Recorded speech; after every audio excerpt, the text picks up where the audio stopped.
Assalamualaikum warahmatullahi wabarakatuh. Salam sejahtera untuk kita semua. Halo semuanya, selamat datang di video pembahasan kita kali ini. Namun pertama-tama perkenalkan kami dari kelompok 3 yang dimana terdiri dari saya, Fitria Putri, Mariana Sampeno, Natalia Isabel Wantah, dan Christoph Darmawan Gaho. Baik, di video kali ini kita akan membahas tentang laporan keuangan lembaga keuangan dan non-keuangan syariah. Kita masuk di slide 2. Di sini ada definisi laporan keuangan syariah. Laporan keuangan syariah adalah laporan yang menunjukkan kondisi keuangan dan aktivitas perusahaan yang dijalankan sesuai dengan prinsip Islam.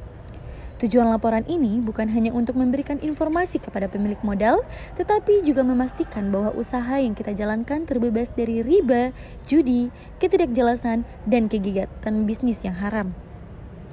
Dengan demikian, laporan keuangan syariah tidak hanya menekankan aspek ekonomi, tetapi juga aspek kepatuhan terhadap syariat Islam. Kita masuk di slide 3. Di sini ada perbedaan utama laporan keuangan syariah dengan laporan konvensional. Perbedaan utama antara laporan keuangan syariah dengan laporan keuangan konvensional terletak pada prinsip dan tujuannya. Laporan konvensional lebih berfokus pada laba serta kepentingan ekonomi semata, sedangkan laporan syariah menekankan kepatuhan kepada Al-Quran, hadis, dan fatwa syariah. Dalam laporan syariah tidak dikenal bunga, tetapi hasil usaha yang dibagi menjadi melalui akad seperti mudharabah dan musyarakah. Selain itu, laporan syariah juga mencakup hal-hal khusus seperti laporan zakat dan laporan kepatuhan syariah yang tidak ditemukan pada laporan konvensional.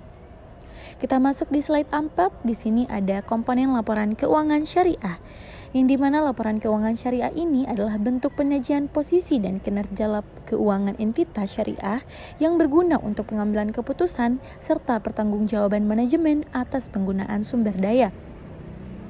Komponen utama laporan keuangan syariah meliputi laporan posisi keuangan, laporan laba rugi penghasilan komprehensif, laporan perubahan ekuitas, laporan arus kas, dan laporan sumber daya dan penyaluran dana zakat.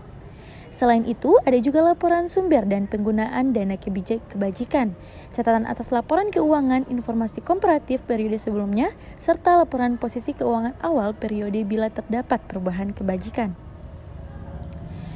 Kita masuk di slide 5. Di sini ada laporan posisi keuangan syariah. Dalam laporan posisi keuangan syariah ini terdapat 3 unsur utama yang disajikan, yaitu ada aset, liabilitas, dan ekuitas. Jadi, aset mencakup kas, piutang, persediaan, investasi, serta aset tetap. Liabilitas dia meliputi utang usaha, pajak, dan kewajiban keuangan lainnya.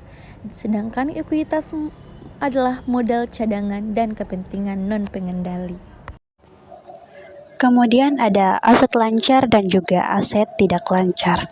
Jadi, aset dikategorikan lancar jika pertama, diharapkan direalisasikan, dijual atau digunakan dalam siklus operasi normal. Kedua, dimiliki untuk diperdagangkan. Yang ketiga, diharapkan direalisasikan dalam 12 bulan setelah periode pelaporan. Dan yang terakhir, merupakan kas atau setara dengan kas, kecuali dibatasi penggunanya untuk liabilitas jangka panjang. Contohnya yaitu kas, piutang usaha, persediaan, dan juga aset untuk diperdagangkan.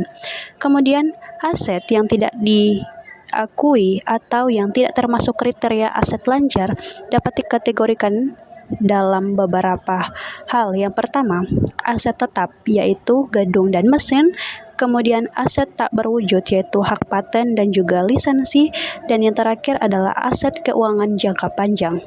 Dengan catatan, siklus operasi adalah waktu dari perolehan hingga realisasi kas. Kemudian, jika siklus operasi sulit ditentukan, diasumsikan 12 bulan. Dan terakhir, bagian lancar dari aset tidak lancar yang dapat direalisasikan dalam siklus normal tetap dicatat sebagai aset lancar. Kemudian ada laporan laba rugi.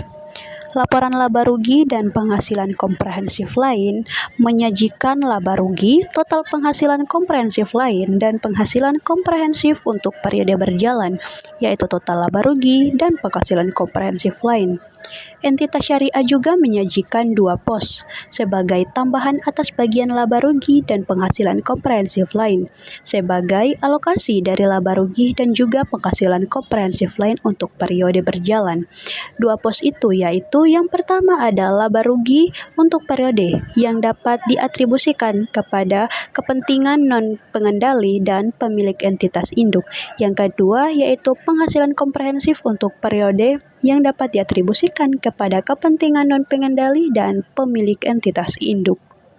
Kemudian, informasi yang disajikan dalam bagian laba rugi sebagai tambahan atas pos-pos yang disyaratkan oleh SAK lain.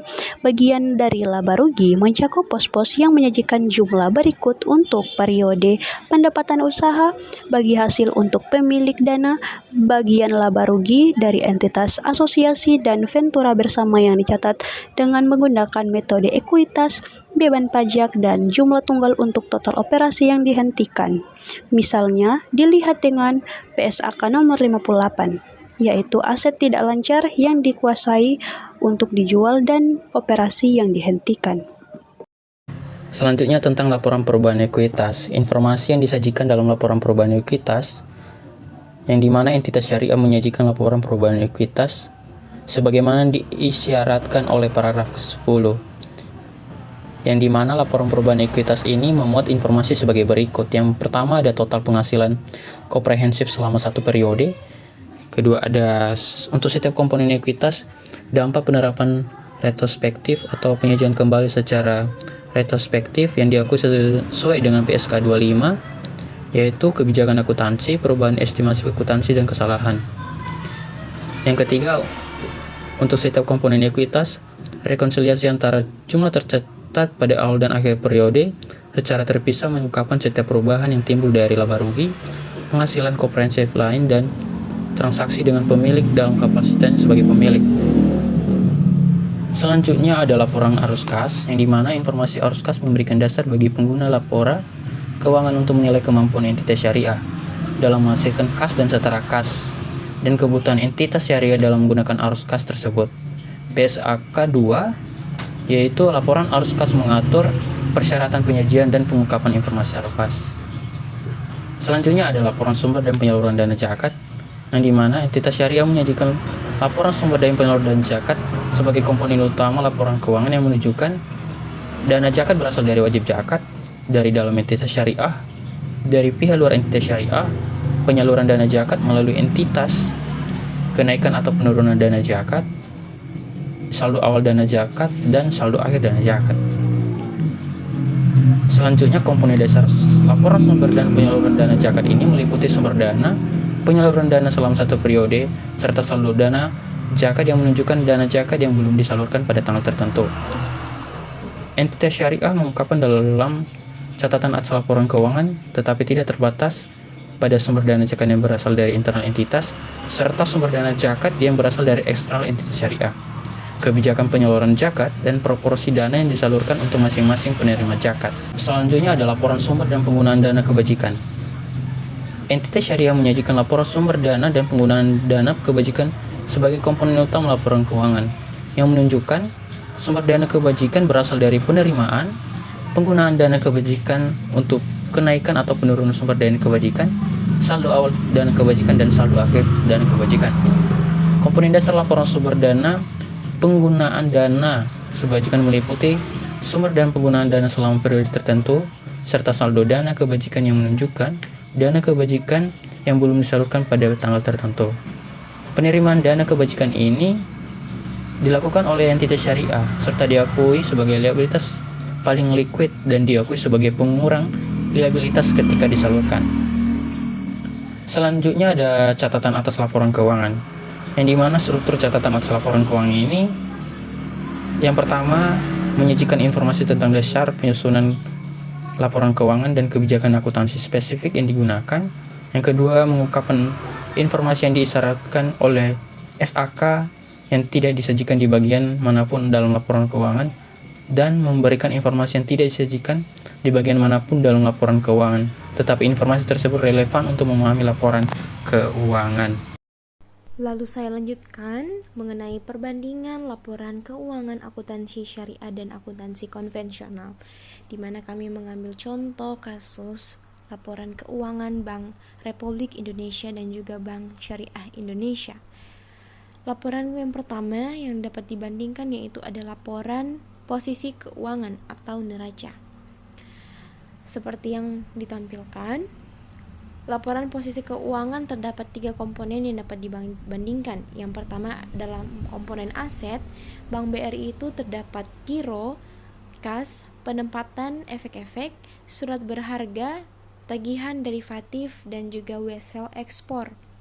Sedangkan dalam Bank Syariah atau BSI, komponen aset terdiri dari kas, giro, penempatan, piutang murabahah, istisa ijarah, dan pembiayaan mudarabah musyarakah, dan juga ada pinjaman kard atau tanpa imbalan, dan investasi syariah aset untuk ijarah. Kemudian komponen yang kedua dalam perbandingan laporan keuangan yang kedua adalah liabilitas.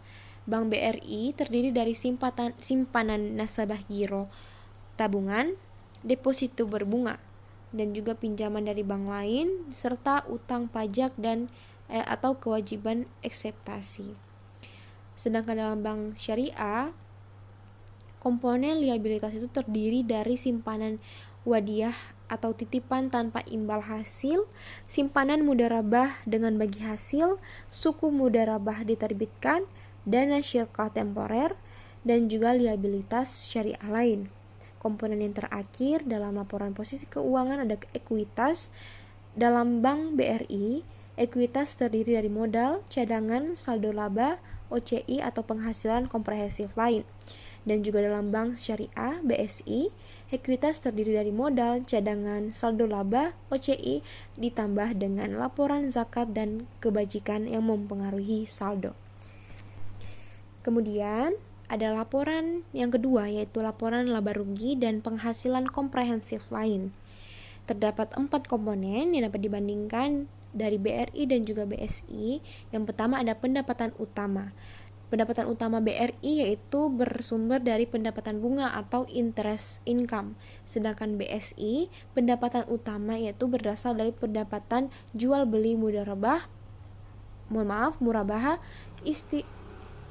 dan juga pendapatan bagi hasil mudarabah musyarakah, serta ada pendapatan ijarah. Lalu untuk beban utama dalam Bank BRI yaitu beban bunga atau interest expense, sedangkan Bank BSI beban utamanya adalah hak pihak ketiga atas bagi hasil atau distribusi keuntungan untuk nasabah pemilik dana. Lalu dalam komponen pendapatan non-inti, Bank BRI itu berdasarkan fee based income dan juga trading income, sedangkan BSI juga sama, namun hanya terdapat fee based income dan juga investasi syariah dan pendapatan lain. Lalu dalam komponen terakhir yaitu laba bersih, seluruh laba milik bank yaitu Bank BRI. Kemudian dalam Bank BSI, laba bersih setelah distribusi bagi hasil ditambah zakat perusahaan. Dan laporan yang ketiga yaitu laporan perubahan ekuitas. Perbandingan laporan keuangan ini terdapat 2 komponen yang dapat dibandingkan. Yang pertama ada perubahan modal dan laba ditahan. Dalam Bank BRI terdapat akun-akun yaitu modal, saldo laba, dan cadangan umum. Sedangkan BSI, perubahan modal dan laba ditahan itu sama, tetapi ditambah pengaruh laporan dana zakat atau kewajiban. Lalu komponen kedua, OCI atau penghasilan komprehensif lain dalam Bank BRI yaitu revaluasi aset, selisih kurs, keuntungan atau kerugian surat berharga. Sedangkan dalam Bank BSI, revaluasi aset tetap ada dan juga keuntungan kerugian surat berharga, tapi ditambah akumulasi cadangan syariah. Nah, selanjutnya laporan arus kas. Pada perbandingan laporan keuangan ini terdapat komponen Yang pertama yaitu arus kas operasi dalam Bank BRI itu diterima dari bunga pinjaman, pembayaran bunga, dan juga fee. Sedangkan dalam Bank BSI dibandingkan bahwa arus kas operasi itu diterima dari murabahah, mudharabah, musyarakah, ijarah, dan juga fee. Dan komponen kedua arus kas investasi dalam Bank BRI yaitu investasi surat berharga dan juga obligasi. Sedangkan dibandingkan dengan BSI, arus kas investasi itu berasal dari investasi sukuk dan juga aset ijarah. Lalu, arus kas pendanaan dalam Bank BRI, penerbitan obligasi dan pinjaman antar bank. Sedangkan Bank BSI, penerbitan sukuk mudharabah, simpanan berbasis akad syariah. Nah, ini yang terakhir yaitu perbandingan laporan keuangan akuntansi syariah dan akuntansi konvensional dalam laporan keuangan tambahan yang ada di BSI. Ini dibandingkan bahwa laporan keuangan Bank Republik Indonesia Bank konvensional dengan Bank Syariah Indonesia Bank BSI, di mana di Bank BSI itu ternyata terdapat laporan keuangan yang menjadi tambahan. Yang pertama ada laporan rekonsiliasi pendapatan dan bagi hasil, kemudian laporan sumber dan penyaluran dana zakat, dan laporan sumber dana penggunaan dana kebajikan, di mana 3 laporan ini tidak ada terdapat dalam laporan Bank Republik Indonesia atau laporan akuntansi konvensional. Nah, tidak hanya itu, terdapat catatan atas laporan keuangan yang kami bandingkan terhadap akuntansi syariah dan akuntansi konvensional. Yang pertama, struktur umum dari catatan atas laporan keuangan yang terdiri dari beberapa aspek. Yang pertama ada isi utama dalam Bank BRI. Isi utama catatan atas laporan keuangan atau CALK itu terdiri dari ikhtisar kebijakan akuntansi, penjelasan aset atau liabilitas, kas, kredit, surat berharga, cadangan, kerugian, instrumen keuangan, manajemen risiko, dan juga pajak, utang, modal, ekuitas. Sedangkan dalam Bank BSI itu ikhtisar kebijakan akuntansi syariah, penjelasan piutang syariah, murabahah, istisa dan juga ijarah, lalu ada penjelasan pembiayaan mudharabah dan musyarakah, ada dana syirkah, temporer, wadiah, mudharabah, dan juga pajak, modal, ekuitas. Aspek yang membandingkan kedua bank ini dalam struktur umum yang kedua ada standar acuan. Jika Bank BRI beracuan pada SAK berbasis konvensional, pada PSAK 71, 72, 73 dan lain-lainnya, maka Bank Syariah Indonesia Bank BSI memiliki standar acuan yaitu pada PSAK Syariah dan juga PSAK umum, yaitu PSAK 102 murabahah, PSAK 106 musyarakah, PSAK 107 ijarah dan lain-lain. Lalu yang kedua dalam perbandingan CALK akuntansi syariah dan akuntansi konvensional, yang kedua yaitu berdasarkan pengakuan dan juga pengukuran, di mana beberapa aspek dapat dibandingkan dari Bank BRI dan Bank BSI. Yang pertama ada pendapatan utama. Jika Bank BRI pendapatan bunga adalah pendapatan utamanya, maka pendapatan itu diakui berdasarkan suku bunga efektif. Sedangkan Bank BSI pendapatan utama yaitu berasal dari pendapatan jual beli murabahah, bagi hasil, mudharabah atau musyarakah, dan juga ijarah atau sewa. Lalu ada aspek yang kedua yaitu beban utama. Dalam Bank BRI, beban utamanya adalah beban bunga interest expense, dan yang ada dalam Bank BSI, beban utamanya itu adalah hak pihak ketiga atas bagi hasil atau distribusi keuntungan untuk nasabah pemilik dana. Lalu dalam aspek ketiga yaitu cadangan kerugian, dalam Bank BRI itu berdasarkan expected credit loss sesuai PSAK 71. Sedangkan dalam Bank BSI cadangan kerugiannya itu itu adalah piutang dan pembiayaan syariah, juga merujuk PSAK 71 tapi dengan akad syariah. Lalu aspek yang terakhir yaitu instrumen keuangan, di mana Bank BRI terdiri dari obligasi, surat utang, dan juga derivatif. Sedangkan BSI, instrumen keuangannya itu adalah sukuk, investasi syariah, dan tidak ada derivatif berbasis bunga.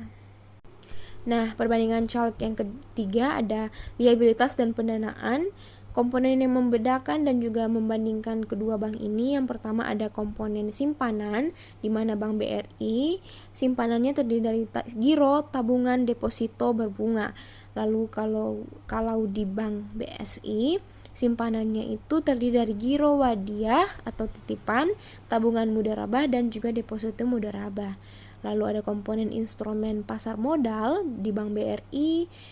Pasar modalnya adalah obligasi konvensional, sedangkan di Bank BSI yaitu sukuk mudharabah atau subordinasi dan non-subordinasi. Nah, komponen terakhir dalam liabilitas dan pendanaan yang ada yaitu pendanaan antar bank. Dalam Bank BRI, pendanaan antar bank itu diambil dari pinjaman antar bank atau sedangkan BSI pendanaan antar banknya itu yaitu sertifikat investasi mudharabah antar bank, lalu ada sertifikat pengelolaan dana syariah. Perbandingan yang keempat yaitu komponen tambahan di BSI atau tidak ada di BRI.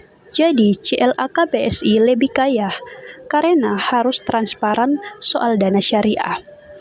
Yang pertama yaitu rekonsiliasi pendapatan dan juga bagi hasil yang menjelaskan porsi bank versus pemilik dana. Yang kedua adalah sumber dan penyaluran dana zakat, yang bagaimana zakat dihimpun dan disalurkan. Dan yang terakhir, sumber dan penggunaan dana kebijakan, atau Qadrul Hasan sebagai pengguna dana sosial. Kemudian perbandingan yang terakhir yaitu pengungkapan resiko.